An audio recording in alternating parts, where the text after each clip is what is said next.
तो गिरिजा देवी नाम की एक महिला थी। पता नहीं क्यों उनके हृदय में एक अदृश्य से ठाकुर जी के प्रति प्रेम प्रकट हो गया। एक दिन सहज ही अपने पति से कहा, मुझे वृंदावन जाना है। पति ने कहा, ठीक है, कल तुम्हारी व्यवस्था कर देते हैं, वृंदावन चली जाओ। ज्यादा नहीं, 50, 60, 100 वर्ष पुरानी बात होगी, ज्यादा से ज्यादा। लेकिन मैं केवल जाके दर्शन करके वापस आने के लिए नहीं मांग रही हूं आज्ञा, मैं सदा के लिए वृंदावन ही रहूंगी, मैं वापस नहीं आऊंगी। पति ने पहले तो बहुत मना किया, बहुत दिन तक उसकी आज्ञा का, बोले ऐसे कैसे जाने दूंगा, कहां रहोगी, क्या कहो, बोले वो नहीं पता, बस मुझे वृंदावन जाने दो। जब स्थिति ऐसे होने लगी, कृष्ण विरह का ज्वर चढ़ने लगा, बुखार आने लगा, किसी भी औषधि से भी वो बुखार दूर नहीं होता था, तो पति ने यही सोचा, उसी में भलाई है कि इनको वृंदावन भेजो। और वृंदावन आई।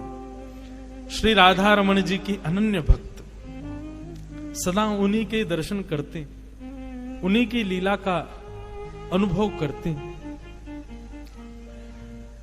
कभी ठाकुर जी स्वप्न में आते, कभी अनुभव में आते, कभी मंदिर में वो दर्शन कर रही होती तो उनको अनुभव होता कि कंधे पे बैठे मेरे और मुझे ऐसे करके देख रहे हैं, ऐसा उनको अनुभव होता धीरे धीरे। लेकिन जैसे ही वो उस अनुभव में प्रवेश करती, ठाकुर जी अंतर्ध्यान हो जाते, उनको ये पीड़ा सहन नहीं होती। और राधारमण जी से कहती, आप आते ही क्यों जब आपको मिलना ही नहीं है, तो आप मुझे स्वप्न में क्यों दिखते हो जब आपको निरंतर रहना ही नहीं है, तो मुझे स्पर्श करके क्यों जाते हो जब मेरा स्पर्श नहीं आपको करवाना है, तो मत किया करो आप ऐसे। मैं नित्य मंदिर आऊं, आपको देखूं, चली जाऊं, यहीं तक भक्ति रहने दो ना, आप क्यों मुझे पीड़ा देते हो। ये गोपियों की स्थिति भागवत में यही है। नेह किम वदः विष जलाप्यया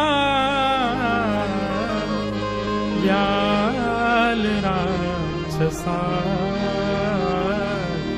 वर्षमा वैद्युतान। गोपी गीत, गोपी गीत में गोपियां क्या कहती हैं, नाथ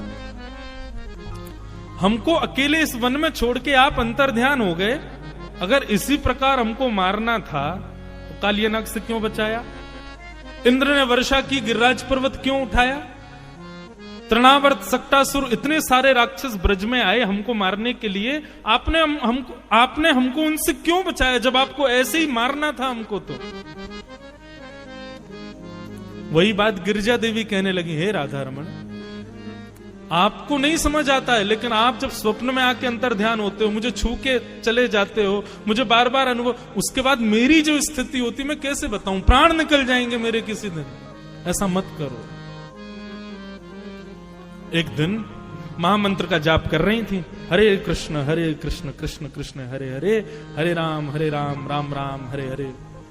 महामंत्र का जप निरंतर करती थी, और जब वो जप करने बैठती तो कभी हाथ से माला छूट जाए, कभी उनको नींद सी आने लग जाए, कभी पीछे से नोच के भग जाए ठाकुर जी, ऐसे कुछ ना कुछ करते थे। पता नहीं उनके मन में कहां से ये भावना आई, और उन्होंने माला पुनः उठाई और महामंत्र ना करके श्री राधा श्री राधा श्री राधा श्री राधा श्री राधा जपने लगी। जैसे ही श्री राधा नाम का उच्चारण करना उन्होंने प्रारंभ किया, किसी ने उनको कहा नहीं, किसी ने उनको बोला भी नहीं, पर सहज ही उन्होंने शुरू कर दिया। क्यों, इस विरह वेदना को श्री जी समझ गई थी कैसे दूर करना है। बहुत ध्यान से सुनना क्या हुआ।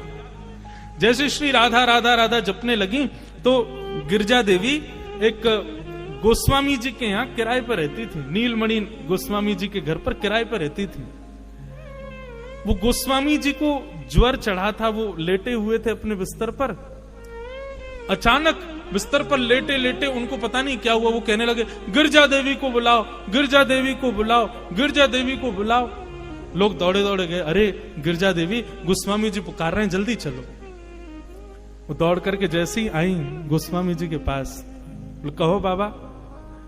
तो गोस्वामी जी रोते रोते बोले, अब तुम मुझे छोड़ दोगी, तुम मेरा नाम नहीं जपोगी, तुम श्री जी को ही ध्याओगी, तुम श्री जी को ही पुकारोगी, मेरा नाम नहीं बोलोगी। ये भाव सुनते ही गिरजा देवी स्तब्ध हो गई, बोले ये हुआ क्या? तब उनको याद आया, बोले मैं महामंत्र करते करते श्री जी का नाम उच्चारण करने लगी, इसलिए ठाकुर जी ही इन गोस्वामी जी के मुख से मुझे संकेत कर रहे हैं और विरह व्याप्त करके कह रहे हैं कि मेरा नाम क्यों नहीं ध्या रही हो, मुझे छोड़ दोगी, अब तुम श्री जी की हो जाओगी और सदा उन्हीं की रहोगी, मेरा नाम नहीं ध्याओगी। तुरंत उन्होंने बैठ करके महामंत्र का जप किया। जैसे ही महामंत्र किया तो तब गोस्वामी जी ठीक हुए। तब उनको चाबी पता चल गई ठाकुर जी की। बोले अच्छा तो ये बात है, मतलब ठाकुर जी महामंत्र आदि ये सब ठाकुर जी के नाम है, सब अत्यंत श्रेष्ठ हैं। भगवत कृपा तब तक होगी नहीं जब तक उनके नाम गुरु प्रणाली से नहीं